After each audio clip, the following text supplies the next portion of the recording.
Oh, that's right there, yeah. yeah, bring it forward. Yeah, that was a fantastic introduction. Thanks, man. I don't really need this slide now. But actually, before we get started, I just want to say, as part of my job, I'm a developer advocate at Microsoft, so I go to a lot of tech conferences, dozens a month, it seems. And the conference today, such an amazing program. Every single talk, I have either learned something new, or something interesting, or something useful, or something just plain cool. So thank you so much to the speakers, and particularly to Ben and Kelly, just for an amazing event today. It's been fantastic. All right. You're not going to get anything like that out of my talk, unfortunately. I'm sorry about that. I do give a lot of talks about R, and as Ben said, I've been involved in the R community for a long, long time.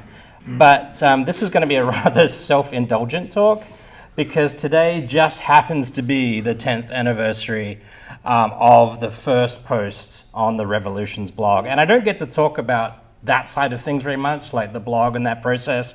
So I just thought I'd indulge and take some time just to talk a little bit about the history of the blog and why it came about. So let me give you some background. So back in 2008, I was asked to join a little startup at the time called Revolution Computing. It had been put together by a group of people out of Yale University who had been using R in their computer science courses and just thought it was super amazing, and it wasn't really well known outside of academia at that time, and they thought they would build a business around trying to commercialize the R language and get it used more in industry. So they reached out to me just through my connections in the R community and asked me to join. And I got really involved early on the community side of things, because what we discovered pretty early on as we started going out to industry to talk to people about R is that nobody had heard of R. So that was really something that we needed to deal with. And in order to be able to just have people take meetings and learn more about what R was about, we had to get the word out. And so we had this idea of putting together a blog. And that's why the Revolutions blog was created back in 2008. On my mom's birthday. On your mother's birthday, indeed. So thank you to her as well. Yeah. And the basic idea was to, number one, to give something to the R community itself as a way of sharing within the R community the cool stuff that was going on, the new packages, ideas, things you could do, tips and tricks. But it had a bit of an ulterior motive as well, was that we decided to write it in a voice and a language that was more broadly accessible than just within the R community, because what we hoped would happen was that people from the more broader technical community, the statistics community, the data science community didn't really exist as a thing then, but you know what I mean, was that people would see all this interesting stuff that was being done in R and hopefully be inspired to use it. And so that was basically what we did. And I was in charge of the blog. I gave myself the title of editor, which I still hold today, and read most of it during there. But first thing we had to do was to give the blog a name. And being in the startup world, I knew things were changing a lot, so we decided not to go with the name of the company. So Revolution Computing blog was the first choice, and that name lasted, I think, about a year after that. So we just went for Revolutions as the name of the blog, and that turned out to be kind of prophetic as well, because over the 10 years, lots of revolutions did happen, and it was kind of interesting as I looked back through the blog at the kinds of things that did happen over that period and how they kind of intersected and translated with the R community. Back when I started, as I mentioned, R was barely known, but quite honestly, statistics was barely known outside of a couple of industries like the financial industry and the pharmaceutical industry. But then suddenly we had the big data revolution. And companies all of a sudden were super interested in data and what things you could do with data, and statistics obviously was a great tool for doing things with data, and R was a great piece of software for doing those kinds of things with it. So that actually generated its own level of interest in R alone, the big data revolution. Then, not long after that, we had the data science revolution.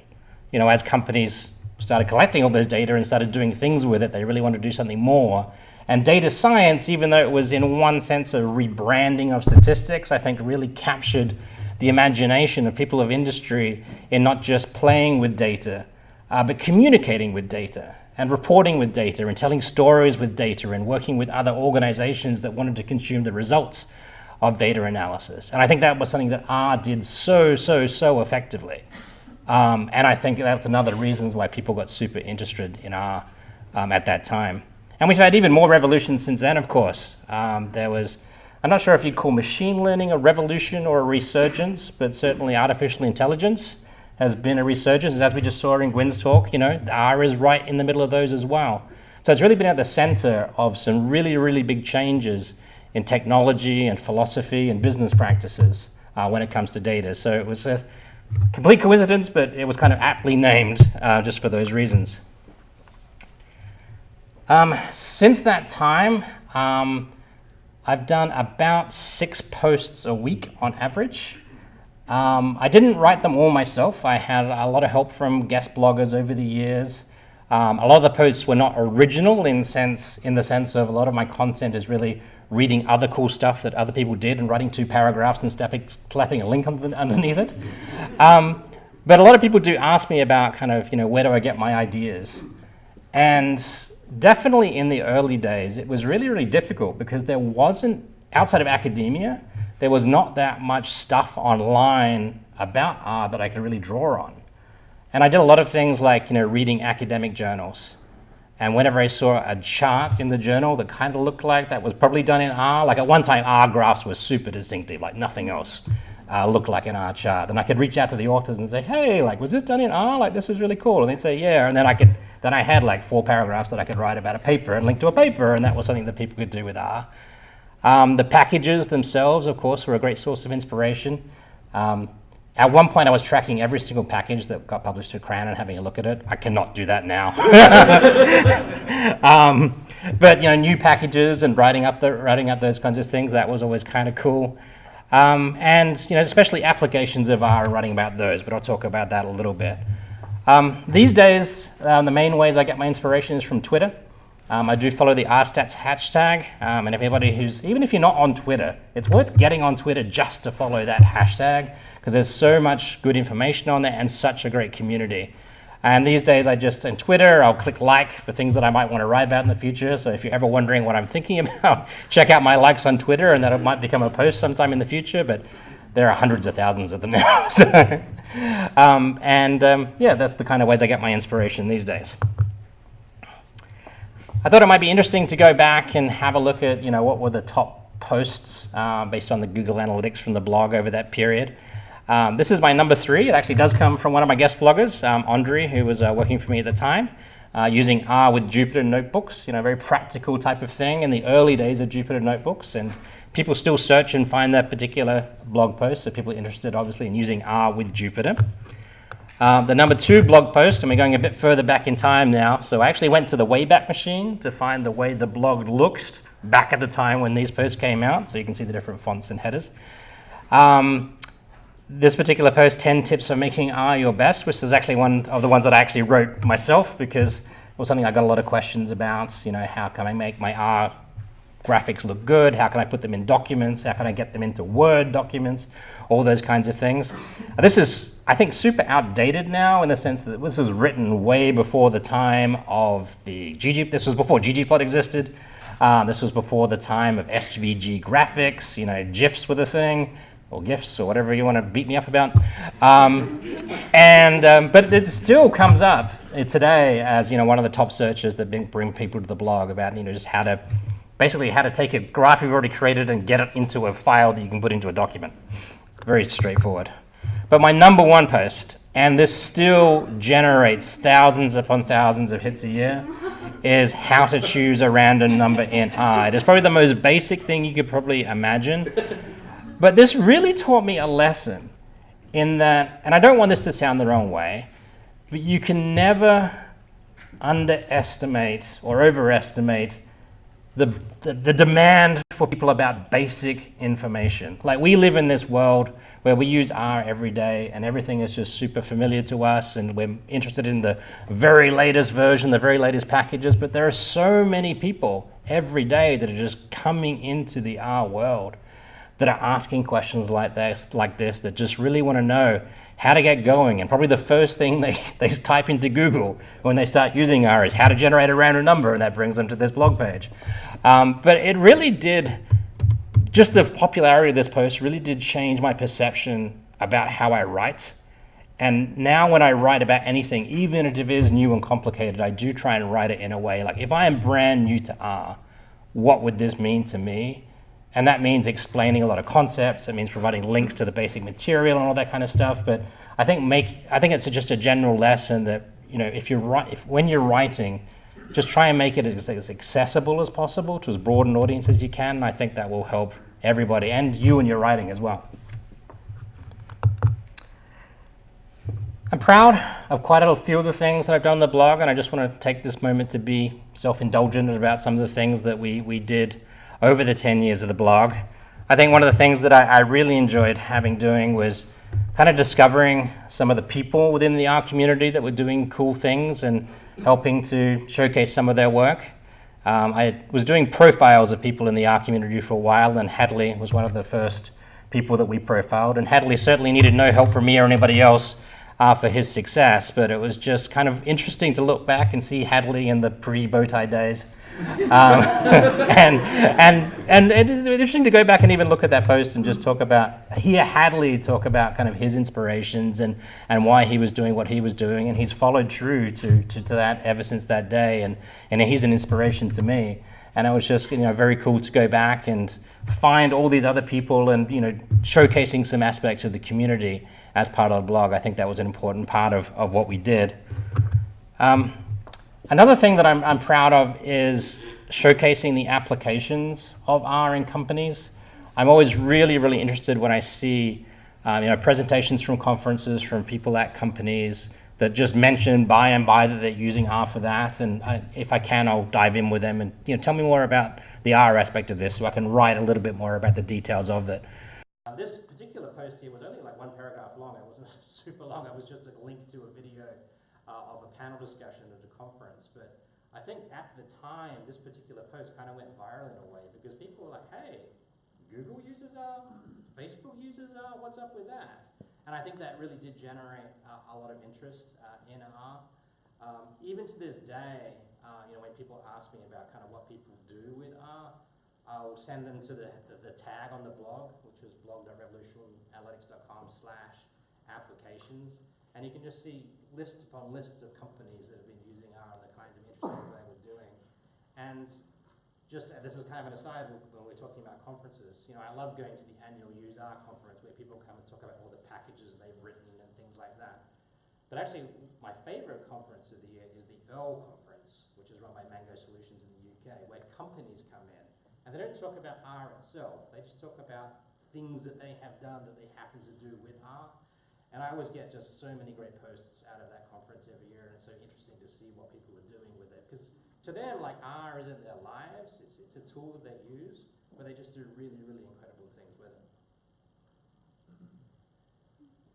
This wasn't anything that was directly related to the blog other than the fact that we posted it on the blog, but we were involved at Revolution Computing with a journalist, Ashley Vance, who was looking at that time to do a piece for the New York Times about the R project, which had at that point started to percolate into the media mainstream. We worked with that journalist, and sort of we put this particular post up in the blog, and this very screenshot appeared, I think, in every presentation I gave with R for years and years after that. But if I was going to pick one event that was the turning point in the adoption of R in the commercial world, it was the publication of that article. It was on, like, I think in some editions it was on the front page of the business section of the New York Times. I actually got it, you know, on my doorstep when I was living in San Francisco at that time. Really, really interesting article, very well written, very clear, aimed at a general kind of technology audience. And I think from that point onward, that was when companies in general realized that, you know, R is a real thing. and it's something that we should be using. And if we're not using that, then we're missing out on taking advantage of this big data revolution that have been coming towards us that time. So, I mean, that to me is kind of the big turning point with R itself. And lastly, data science. I go back and forth on whether I call myself a data scientist or not, but Drew Conway and the people that, what was his blog called then? I forget. Anyway, it's linked on the blog post, but this was the kind of the first time the concept data science was introduced in a blog post by Drew Conway and Hillary Mason and a couple of other people.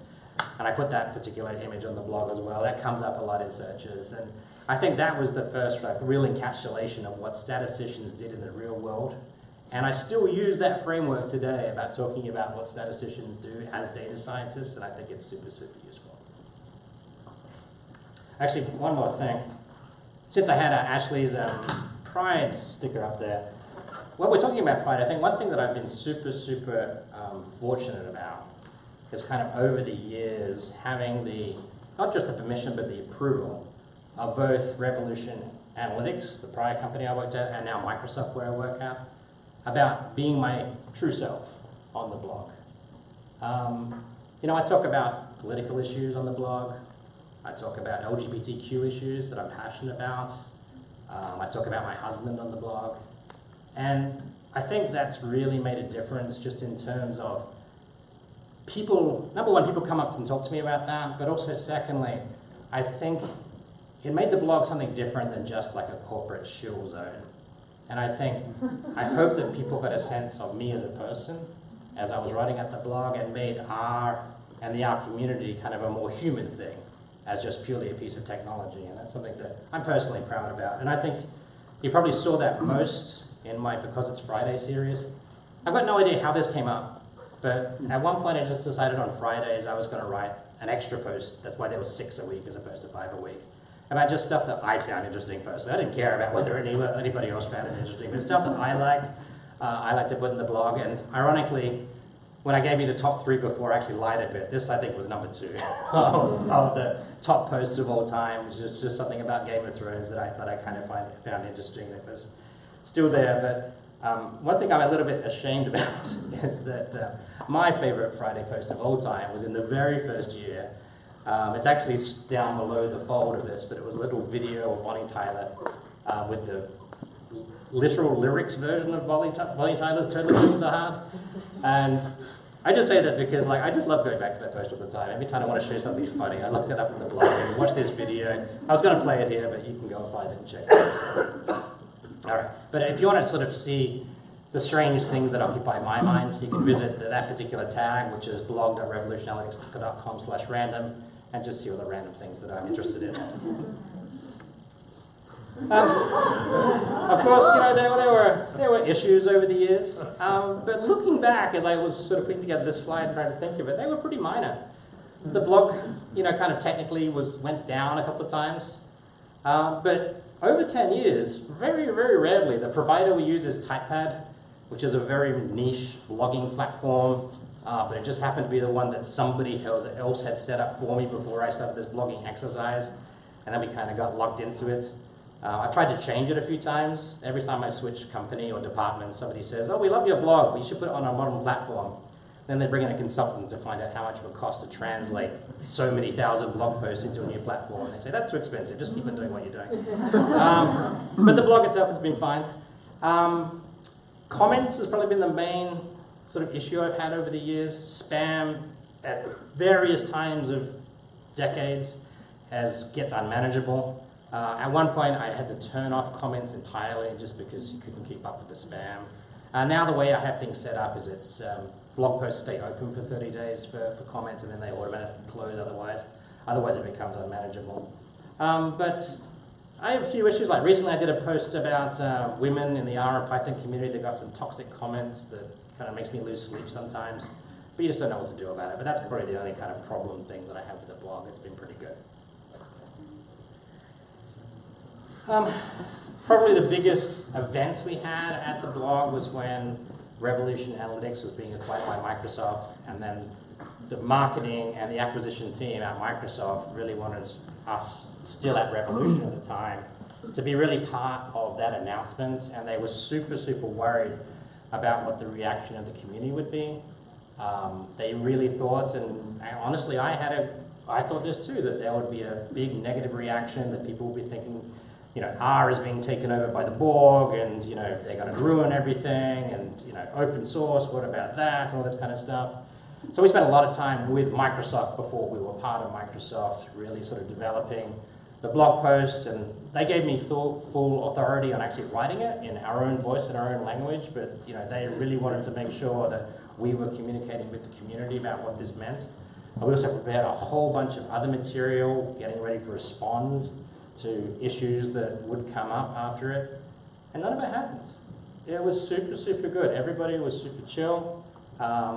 I think even just looking back in retrospect, and I definitely have a biased point of view on this, but I actually do think Microsoft's acquisition of the company Revolution Analytics was actually one of the best things to happen to R since that New York Times article with respect to its adoption in companies. Not for anything that Microsoft has done technologically or investment-wise, but I think just the fact that IT managers in companies can say, do you want to use R? Hey, it's on the Microsoft software list. We already have support for this. Go ahead and do that. And that definitely wasn't a thing when we were a startup going into companies and trying to convince, especially big companies, to adopt R, and they'd say, where's the support? Where's the indemnity? All that kind of stuff. And all that went away instantly once Microsoft got behind R. So that's that. So just to wrap up, do I think it was worth it? 10 years and more than 3,000 blog posts, almost 500 unpublished blog posts. I went back, I had a look at all the drafts I'd started, never finished. There were a lot of those. Thousands upon thousands of comments. It's a lot of work. For parts of my career, it was pretty much a full-time job. It's a bit less now because I do so much travel and don't post quite as often. But I think ultimately, absolutely. Definitely got a lot of people looking at stuff that I wrote, and that makes me feel proud. It's been a super useful tool for me for learning. Really what it's like when I just see something interesting and then I want to write a post about it. Suddenly I've got to teach myself about it first, just to be able to write about it so somebody else can read it. And I think I've just personally learned so much simply by writing about stuff that I see in the R community. And it also serves as my memory bank. There are so many things that I've written that I don't remember the details of, but I can always search in the blog and find a post and send it to somebody. And it saves me a lot of time in answering questions from lots of people that just read this link. But I think the professional recognition has been just super useful to my career. I'm in a job that I love now. I work with a team of other developer advocates at Microsoft from all sorts of developer communities. They're amazing people. It's an amazing group, and I don't think I would have ended up in that group if it had not been for the exposure I had to the blog. But most importantly, I think it's just being part of this community. I now work with lots of different developer communities, and the R community is definitely the most welcoming, the most supportive, the most talented, the most agreeable, and I just love being part of it, and I'm proud to be it. In the future, am I going to keep going? I ask myself that all the time. It is a lot of work, and I don't have as much time these days, but I do love the community, I do love the learning, I do love the writing. I probably won't be as frequent as it has been in the past, but I think I will keep it going. But if anybody would like to be a guest poster, or you would like a forum to get your stuff out, just let me know, I'd love to have you. And with that, I'll say, just a couple of thanks before I wrap up. I do want to say thank you to one of my colleagues, Ashley McNamara. She's an amazing developer, a prominent member of the Go community, but also an amazing artist, and she developed all the art for this talk, which you can see at that link there. I would like to say thank you to all of my guest bloggers from over the years that have helped with the blog, and thank you to all of you of being part of the R community. Thank you.